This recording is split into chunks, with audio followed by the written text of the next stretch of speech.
Good morning students, myself Pooja Singh from civil department. आज हम SED 1 का टॉपिक वर्केबिलिटी ऑफ कंक्रीट की study करने वाले हैं। तो वर्केबिलिटी ऑफ कंक्रीट को हम ऐसे डिफाइन करते हैं, it is the difficult to properly define and measure the workability of concrete. But हम इसे जब भी हम कंक्रीट रेडी करते हैं, जब हमें उसे मिक्स करना है, हैंडल करना है, ट्रांसपोर्ट करना है, प्लेस करना है या कॉम्पैक्ट करना है, तो इन सब चीज़ों में जब हमें ईज़ प्रोवाइड होता है उसे ही हम क्या बोलते हैं, प्रॉपर वर्केबल कंक्रीट कहते हैं। तो बेसिकली ये बहुत ही इंपॉर्टेंट प्रॉपर्टी होती है हमारे कंक्रीट की। वर्केबिलिटी का गुड होना हमारे स्ट्रक्चर की स्ट्रेंथ के लिए बहुत ही ज़्यादा इम्पॉर्टेंट होता है। लेबोरेटरी में हम ऐसे बहुत सारे टेस्ट परफॉर्म करते हैं जिसके थ्रू हम लोग कंक्रीट की वर्केबिलिटी चेक कर सकते हैं। लाइक हम स्लम कोन टेस्ट करते हैं, कॉम्पैक्शन फैक्टर टेस्ट करते हैं, VB consistometer, flow table test etcetera. ये सारे जो टेस्ट होते हैं वो हम जिससे हम कंक्रीट की वर्केबिलिटी चेक करते हैं। तो बेसिकली जो वर्केबिलिटी होती है वो हम फ्रेश कंक्रीट की चेक करते हैं। इससे क्या होता है, आफ्टर हार्डन स्टेज हमारा जो कंक्रीट है वो कितना वर्केबल है, वो कितनी स्ट्रेंथ बियर कर सकता है, इसके बारे में हमें पता चलता है। एंड सेकेंडरी कंक्रीट की वर्केबिलिटी जो होती है वो उस पर जो हम अमाउंट ऑफ वाटर ऐड कर रहे हैं इस पर फुल्ली डिपेंडेंट होती है ना। क्योंकि हमारा जो कंक्रीट है वो बेसिकली 3 कैटेगरीज में होता है जिसके बारे में हम आगे डिस्कशन करने वाले हैं। इसे हम लो, मीडियम एंड हाई 3 कैटेगरी में डिवाइड करते हैं। तो ये जो कैटेगरीज होती है वो बेसिकली डिपेंड किस पे करती है, हमारे वाटर सीमेंट रेशियो पे। हम वाटर सीमेंट रेशियो जनरली 0.4 से 0.6 के बीच में कंसिडर करते हैं, लेकिन समहाउ अगर वेदरिंग एक्शन या किसी रीज़न की वजह से हमारा अमाउंट ऑफ वाटर 0.4 से कम है तो हम ऐसा कंसिडर करते हैं कि उस कंक्रीट की वर्केबिलिटी लो होगी। जस्ट बिकॉज हमारा जो कंक्रीट में जो भी मटेरियल हम यूज़ करते हैं, cement, sand, aggregate and water, जिसमें सीमेंट जो हमारा होता है वो बाइंडिंग मटेरियल होता है एंड सीमेंट की जो प्रॉपर्टीज़ होती है वो बाइंड करने की होती है। जो बाकी के इंग्रेडिएंट्स मटेरियल्स हम उसमें यूज़ करते हैं उसे वो क्या करता है, बाइंड अप करके रखता है। एंड इस वजह से क्या होता है कि अगर हम amount of water come add करेंगे तो वो उतनी अच्छे से बाइंडिंग प्रॉपर्टी क्रिएट नहीं कर पाएगा। मतलब हमारा जो कंक्रीट है उसके बीच में बॉन्ड जो है उनके मटेरियल्स के बीच में उतने अच्छे से स्टेबल नहीं हो पाएगा, जिसकी वजह से ज़्यादा लोड अप्लाइड होने से हमारा जो कंक्रीट क्या हो सकता है, ब्रेक हो सकता है या हमारा जो स्ट्रक्चर है वो फेल हो सकता है।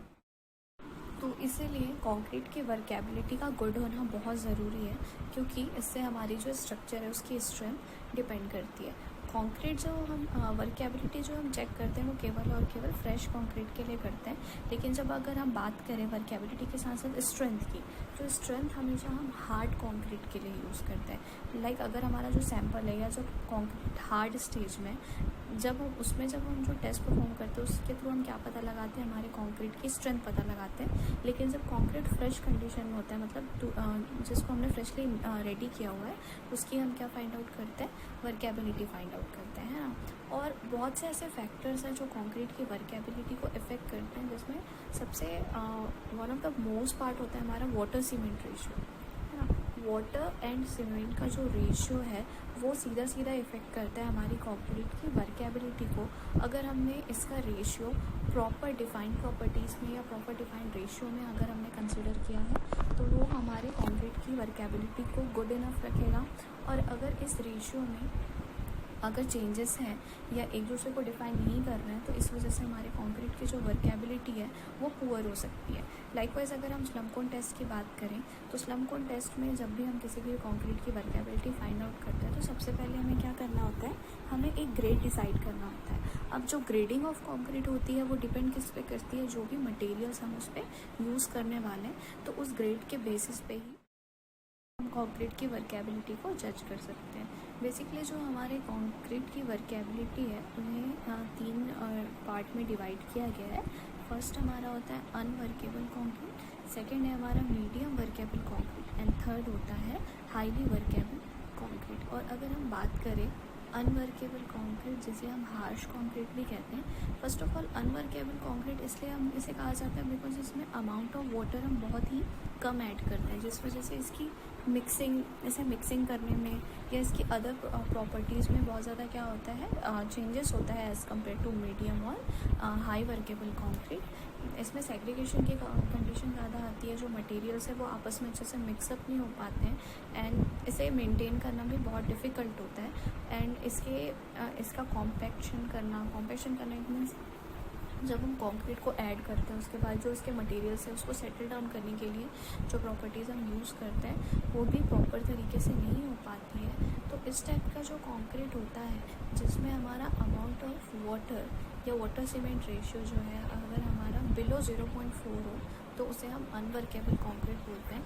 एंड इस टाइप के कंक्रीट से बने स्ट्रक्चर को ज़्यादा गुड नहीं माना जाता है, इसकी वर्केबिलिटी भी उतनी अच्छी नहीं होती है जस्ट बिकॉज इसमें अमाउंट ऑफ वाटर हम बहुत ही कम ऐड कर रहे हैं।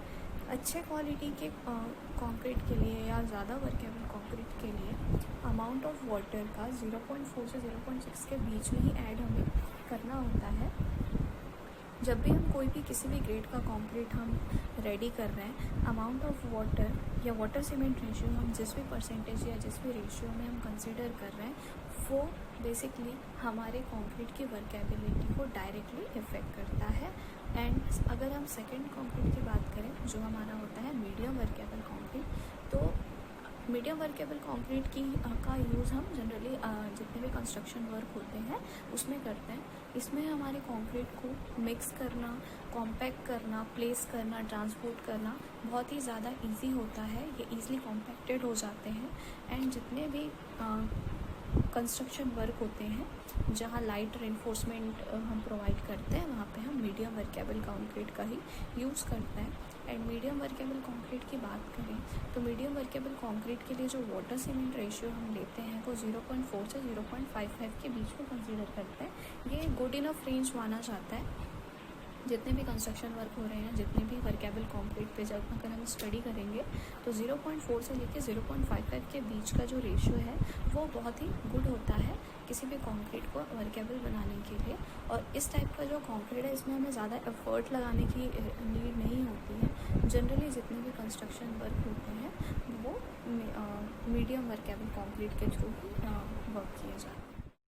मीडियम वर्केबल कंक्रीट में हमारे जो मटेरियल्स हैं उनके बीच में बाइंडिंग प्रॉपर्टीज़ बहुत अच्छी होती है, वो बहुत अच्छे से मिक्सअप होते हैं एंड बहुत ही अच्छा बॉन्ड क्रिएट करते हैं, जिसकी वजह से हमारे जो कंक्रीट है उसकी वर्केबिलिटी बहुत ही अच्छी होती है और जिसे हम ईजिली कंस्ट्रक्शन के लिए यूज़ कर सकते हैं।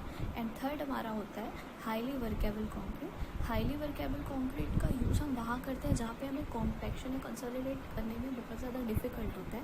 ऐसे जगहों पे हमें इस टाइप का कंक्रीट रेडी करना होता है जो ऑटोमेटिकली कॉम्पैक्ट हो जाए। इसके लिए जिस भी ग्रेड का कंक्रीट हम यूज़ करते हैं उसमें हम अमाउंट ऑफ वाटर जो भी ऐड करते हैं वो ग्रेटर देन 0.55 करते हैं, बट साथ में उसमें हमें ऐसे भी कुछ एलिमेंट्स ऐड करने होते हैं, ऐसे कुछ इंग्रेडिएंट्स में ऐड करने होते हैं जिससे हमारी स्ट्रेंथ जो कंक्रीट की स्ट्रेंथ है या जो कंपोनेंट्स है उसको वो और ज़्यादा गुड स्ट्रेंथ प्रोवाइड करे। हाईली वर्केबल कंक्रीट को मिक्स करना, ट्रांसपोर्ट करना, प्लेस करना, कॉम्पैक्ट करना बहुत ही ज़्यादा इजी होता है।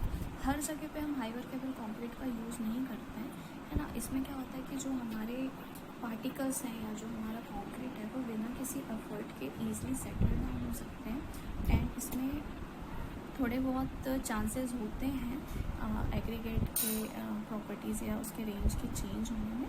सो ये तीन ये जो मेन हमारे टाइप्स हैं वर्केबल कंक्रीट के। फर्स्ट हमारा होता है लो वर्केबल कंक्रीट, सेकंड हमारा होता है medium workable concrete and third part हमारा होता है हाईली वर्केबल कंक्रीट। फर्स्ट अगर हम लो वर्केबल कंक्रीट की बात करें तो लो वर्केबल कंक्रीट हम उसे कहेंगे जिसमें हमारा वाटर सीमेंट रेशियो है वो लेस देन होता है 0.4 एंड मीडियम वर्केबल कंक्रीट हम उसे कंसीडर करते हैं जिसमें हमारा जो वाटर सीमेंट रेशियो होता है वो लाइज करता है बिटवीन 0.4 टू 0.55 एंड अगर हाई वर्केबल कंक्रीट की बात करें तो इसके जो वाटर सीमेंट रेशियो का परसेंटेज है वो हमेशा 0.5 से क्या होता है ग्रेटर देन होता है। बहुत सारे लेबोरेटरी टेस्ट हैं जिसमें डिफरेंट क्राइटेरिया के बेसिस पे हम अपने कंक्रीट की वर्केबिलिटी को जज करते हैं। लाइक फ्लो टेबल टेस्ट अगर हम परफॉर्म करते हैं तो फ्लो टेबल टेस्ट में हम कंक्रीट कितना एरिया ग्रैब कर रहा है उस बेसिस पे कंक्रीट की वर्केबिलिटी चेक करते हैं। वीवी कंसिस्टोमीटर में टाइम के बेसिस पे हम जज करते हैं कि हमारा कंक्रीट गुड है, लो है या हाई है वर्केबिलिटी में। As well as compaction factor test में हम वेट के बेसिस पे कंक्रीट की वर्केबिलिटी को जज करते हैं। And the last one slump cone test. Slump cone test में हम हाइट के बेसिस पे हमारी कंक्रीट की वर्केबिलिटी को चेक करते हैं। इसके थ्रू हमें ये पता चलता है कि हमारा जो कंक्रीट है उसकी क्वालिटी कैसी है, उसकी वर्केबिलिटी कैसी है, गुड है, मीडियम है, लो है। सो ये जो फैक्टर्स हैं इस बेसिस पे हम कंक्रीट की वर्केबिलिटी को चेक कर सकते हैं।